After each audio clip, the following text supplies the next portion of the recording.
যারা দাদার পরিচয়ে পরিচিত হয় তারা হচ্ছে গাধা, যারা বাবার পরিচয়ে পরিচিত হয় তারা হচ্ছে আধা, আর যারা নিজের পরিচয়ে পরিচিত হয় তাদেরকে বলা হয় শাহজাদা। এখন চিন্তা করে দেখো তুমি কোন ক্যাটাগরিতে পড়ো। যারা কোঠার দাবিতে বিক্ষোভ মিছিল করছো এবং কোঠার পক্ষে লেখালেখি করছো, বিভিন্ন সোশ্যাল মিডিয়াতে বিভিন্ন ধরনের মন্তব্য করছো, তাদের উদ্দেশ্যে কিছু কথা বলি। মেধা ও শ্রম দিয়ে যুদ্ধ করে তুমিও প্রমাণ করো যে তুমি এক বীর মুক্তিযোদ্ধার নাতি। তোমার বাবা তো যুদ্ধ করেনি, যুদ্ধ করেছে তোমার দাদা, অর্থাৎ তোমার বাবার বাবা। তাহলে তুমি কোন যুক্তিতে কোটার দাবি করো? মুক্তিযোদ্ধার ছেলে পর্যন্ত কোঠা মানা যায়, ওয়ারিশও তো বাবারটা ছেলে মেয়েরা পায়, দাদার কাছ থেকে নাতি নাতনিরা কি কিছু পায়? যদি না পেয়ে থাকে তাহলে এই স্বাধীনতার 53 থেকে 54 বছর পরে এসে কোন যুক্তিতে তোমরা এই কোটার দাবি করো? এদিকে কোটা প্রথার বিরুদ্ধে যারা আন্দোলন করছে, এই কোটা বিরোধী আন্দোলনের যৌক্তিকতা নেই বলে মন্তব্য করেছেন আমাদের বর্তমান প্রধানমন্ত্রী শেখ হাসিনা।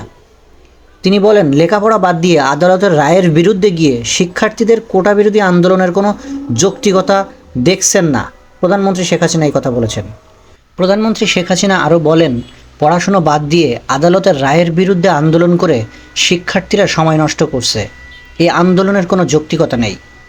আমি মাননীয় প্রধানমন্ত্রী শেখ হাসিনার কাছে প্রশ্ন করতে চাই, এই আন্দোলনের যদি কোনো যৌক্তিকতা না থাকে তাহলে 2018 সালে যেই কোটা পদ্ধতি বাতিল করে দিয়েছিলেন, আপনি সংসদে দাঁড়িয়ে একটি দেশের প্রধানমন্ত্রী হিসেবে সংসদে দাঁড়িয়ে উচ্চস্বরে উচ্চ কণ্ঠে আপনি বলেছিলেন, যদি শিক্ষার্থীরা না চায় তাহলে কোনো কোটাই দরকার নাই, সকল কোটা বাদ দেওয়া হোক। আপনি নিজে এই কোটা ব্যবস্থা বাদ দিয়েছিলেন।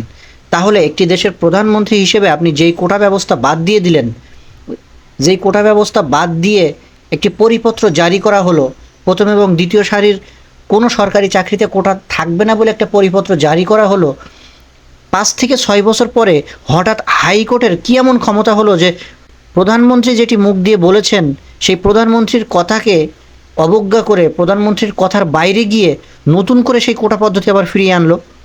সরকারের ইশারা যদি না থাকে তাহলে কি হাইকোর্টের ক্ষমতা আছে যে এই কোটা ব্যবস্থা আবার ফিরিয়ে আনা? 2 থেকে 2.5% মানুষের বা 2 থেকে 2.5% ছাত্রছাত্রীদের একটি দাবির কাছে 98% সাধারণ ছাত্রছাত্রীদের দাবি হেরে যাবে, এটা কি কখনো গ্রহণযোগ্য হয়?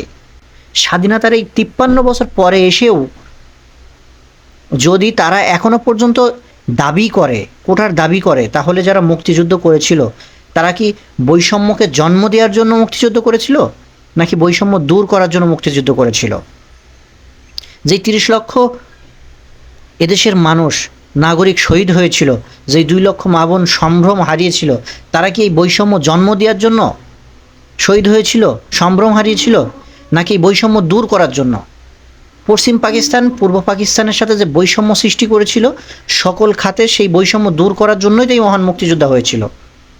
এবং এই মহান মুক্তিযুদ্ধে যারা শহীদ হয়েছিল তারা নিজেদের তাজা রক্ত বিলিয়ে দিয়েছিল শুধুমাত্র একটি বৈষম্যমুক্ত সমাজ ব্যবস্থা গড়ে তোলার জন্য, একটি বৈষম্যহীন স্বাধীন ভূখণ্ড গড়ে তোলার জন্য। তাহলে কেন স্বাধীনতার 53 বছর পরে এসে নতুন করে আবার সেই বৈষম্যকে প্রতিষ্ঠা করার জন্য একটি নীল নকশা করা হচ্ছে?